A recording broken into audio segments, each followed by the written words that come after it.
menjadi kurus itu belum tentu sehat. Menjadi kurus belum tentu juga tidak sehat. Oke, kalau gitu emangnya orang-orang dengan kondisi apa aja sih yang emang bener-bener kayaknya perlu deh untuk menaikkan berat badan dong? Yang kurusnya itu bukan dari genetik, dari sakit. Contohnya dari sakit. Sakit bisa fisiknya, bisa psikisnya. Kalau fisiknya bisa dari saluran pencernaannya. Psikis. Oh, psikis juga bisa. Oh, stres. Iya, stres. Bisa tambah kurus, tapi bisa sebaliknya tambah gemuk. Makan terus, atau malah nggak mau makan. Walaupun di permukaan ini kelihatannya nggak ada apa-apa, tapi banyak sahabat Sonora ya, masyarakat yang menderita gangguan makan. Gangguan makan tuh kayak gimana, Dok? Misalnya nih, orang yang memiliki image tubuh yang maunya kurus gitu.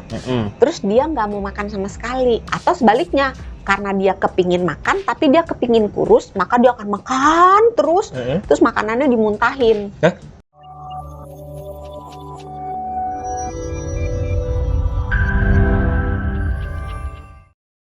Jalan-jalan sama tukang pahat, ketemu lagi di Kamu Sehat bersama Sony Wicaksono dan juga Dr. Santi, Health Management Specialist Corporate HR Kompas Gramedia.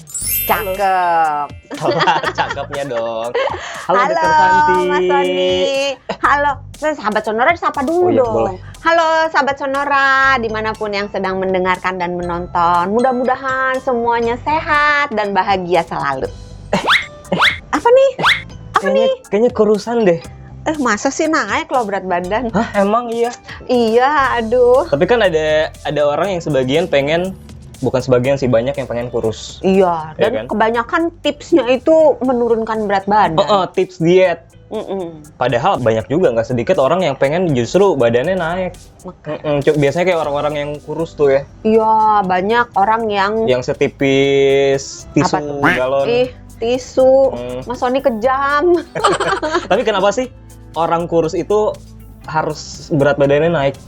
Sebenarnya nggak harus sih, karena menjadi kurus itu belum tentu sehat gitu. Menjadi kurus belum tentu juga tidak sehat. Jadi harus dicari tahu dulu penyebab kenapa dia kurus. Kalau memang kurusnya udah bawaan lahir, ya memang secara gennya dia sudah kurus, ya nggak perlu dibuat menjadi gemuk, nggak akan menimbulkan masalah apa-apa. Tapi kalau dia kurusnya itu karena penyakit, misalnya karena ada gangguan penyerapan, atau ada gangguan makan, gangguan metabolisme, atau misalnya ada penyakit-penyakit yang lainnya, misalnya ada hipertiroid gitu, itu harus dibereskan. Oke, kalau gitu emangnya orang-orang dengan kondisi apa aja sih yang emang bener-bener kayaknya perlu deh untuk menaikkan berat badan dong? Yang kurusnya itu bukan dari genetik. Kurusnya bukan dari genetik. Dari sakit. Contohnya dari sakit. Sakit bisa fisiknya, bisa psikisnya. Kalau fisiknya bisa dari saluran pencernaannya. Misalnya ada gangguan penyerapan atau ada parasit misalnya. Yang ramai sekarang kan cacingan ya. Oh iya. Kan kemarin ada lagi kasus balita cacingan kan. Nah, itu termasuk akan menimbulkan orangnya makin kurus karena terjadi perebutan nutrisi antara orang dengan si cacing-cacing yang makin lama makin besar dan makin lama makin banyak di saluran pencernaannya. Atau mungkin ada kekurangan enzim misalnya. Itu kalau yang sakit di saluran pencernaan. Tapi penyakit yang bisa menyebabkan kurus juga adalah misalnya penyakit diabetes. Atau penyakit gangguan pada tiroid yang tiroidnya itu berlebihan, hipertiroid. Itu juga orangnya bisa menjadi tambah lama tambah kurus gitu. Terus ada juga nih penyakit-penyakit yang kronis, misalnya kanker, HIV, ya itu juga bisa menyebabkan berat badan tambah lama, tambah habis, tambah lama, tambah turun. Nah, itu tadi udah tuh yang fisik ya. Psikis. Psikis juga bisa. Oh, stres. Iya, stres. Tapi kalau stres bisa kiri dan kanan. Kiri dan kanan. Iya, bisa tambah kurus, tapi bisa sebaliknya tambah gemuk. Tergantung mekanisme orang tersebut makan terus atau malah nggak mau makan. Stres kan makan coklat. Iya, coba komen di bawah. Ada kan ya, dok saya kalau stres nggak bisa makan. Saya stres buang-buang duit. Waduh. Itu apa tuh jadinya? Sahabat Sonora, inget-inget ya, kalau Mas Sony lagi stres, buru-buru diikutin aja kemana-mana. Kalau dia buang duit, dipungut. Tapi masalahnya duitnya kagak ada. Jadi buang apa dong? Nggak tahu. yang dibuang nggak ada ya. Iya. Makanya nggak jadi stres ya, karena Iya. nggak ada yang dibuang. Makanya segini-gini aja badannya. Iya, bagus jadinya. Oh, psikis ya, stres bisa psikis. bikin gemuk atau bisa bikin kurus Iya. juga.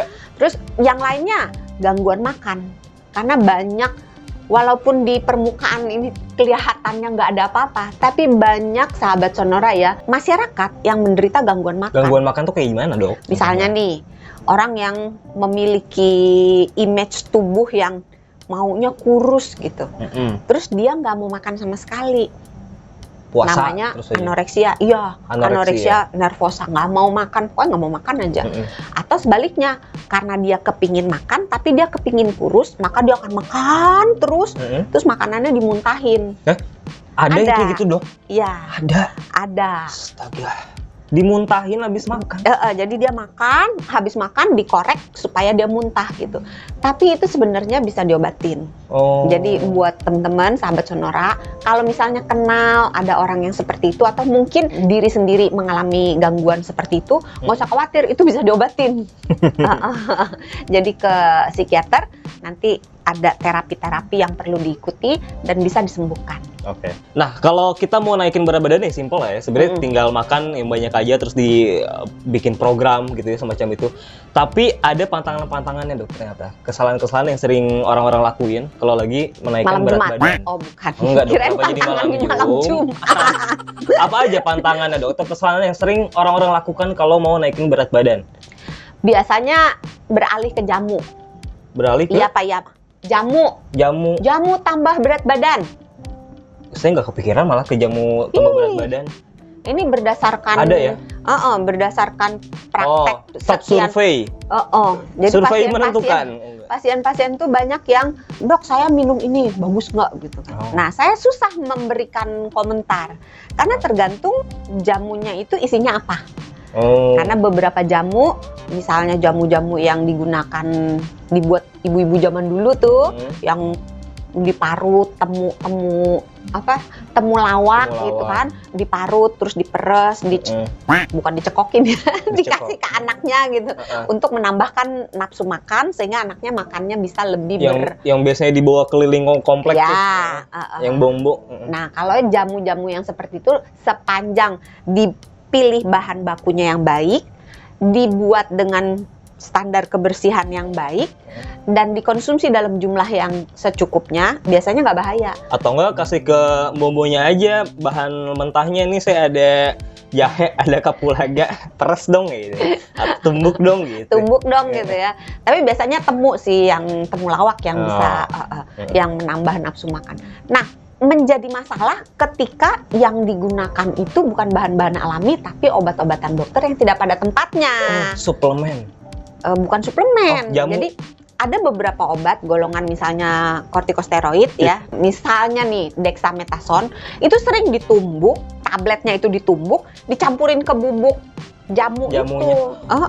Jadi dicampur. Nah, orang yang minum berpikir bahwa itu nggak berbahaya. Padahal kortikosteroid itu apabila dikonsumsi secara tidak sesuai dengan indikasinya, maka akan menimbulkan banyak efek samping.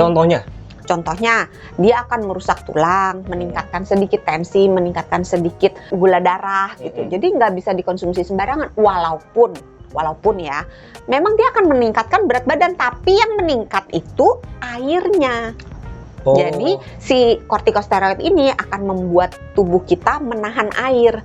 Jadi kayak kalau sapi mungkin sapi gelonggong ya. Iya, baru mau ngomong jadi gelonggongan dong gemuk. Iya, kalau sapi gelonggong gitu. Kalau ini orang digelonggong karena si efek samping obat ini. Itu ya. Jadi kesalahan pertama adalah sering minum jamu tapi dioplos bahasanya ya sama obat-obatan ya. Iya.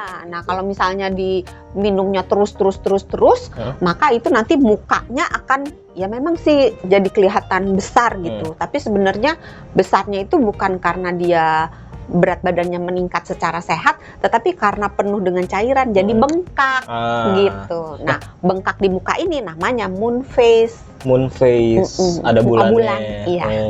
Kesalahan lainnya nih, Dok, kalau orang lagi mau naikin badan, ada dari gaya hidup nggak sih? Ada. Nah, sama seperti menurunkan berat badan, meningkatkan berat badan juga harus mengikuti gaya hidup yang sehat. Jadi nggak bisa cuman mau naikin berat badan, udah jangan olahraga, jangan gerak, tidur aja. Terus makannya udah yang manis-manis biar gemuk gitu. Nanti iya gemuk, tapi jadinya tidak sehat gitu. Malah jadi oversize jadinya. Pertama itu guys, pilihlah gaya hidup yang sehat. Nanti setelah ini ya. Satu lagi tadi kesalahan yang belum mention adalah pengen buru-buru. Pengen buru-buru gemuk. Iya, itu banyak banget yang kalau bisa hari ini minum jamunya, besok udah langsung buk. Ya, sulap dong. Iya Pak, iya. Ayo, iya Pak, iya. Kan iya. Biasanya maunya cepet. Nggak bisa, karena proses menurunkan berat badan dan meningkatkan berat badan itu terjadinya tidak sehari, 2 hari, seminggu, 2 minggu. Butuh waktu. Mesti sabar, mesti konsisten. Karena coba orang jadi tambah gemuk. Mana ada nih kondangan makan atau apa, AIC, apa all you can eat gitu kan, AIC gitu. Itu makannya kan nggak bisa cuma sehari terus langsung naik udah 10 kilo gitu kan, naiknya pelan gitu. Kadang ini dok suka makan banyak, abis makan nimbang berat badan berharap naik.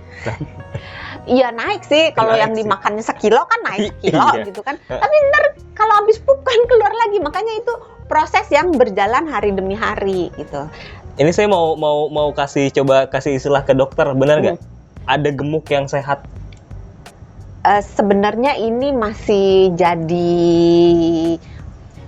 kontroversial karena ternyata kalau orang yang overweight ya, berat badannya berlebihan sedikit, bukan obesitas ya. Kalau obesitas kan gemuk banget. Kalau ini berat badannya naik lebih sedikit doang dari yang normal.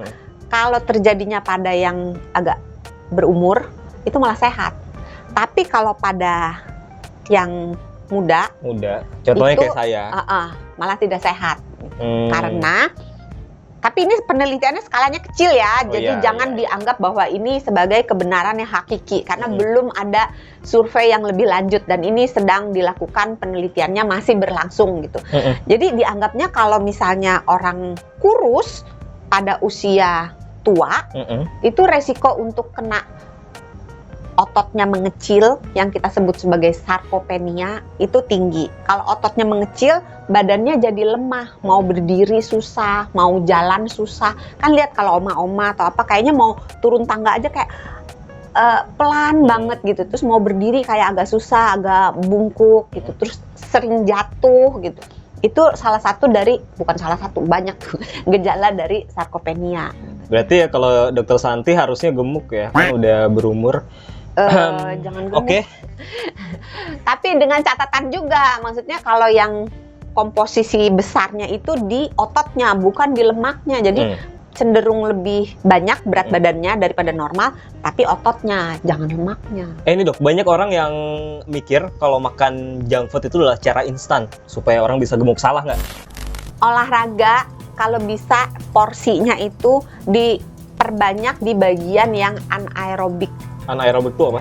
Yang push up, sit up, ngeplank, yang menggunakan beban. Bebannya itu boleh badan sendiri, kayak tadi beban sit hidup? up. Boleh juga sih ya. Tapi ntar jadi makin, ya itu kembali lagi kalau beban hidupnya terlalu besar kan orangnya stres. Kalau stres kan bisa kurus, bisa gemuk. Bener pinter deh, pantas jadi dokter.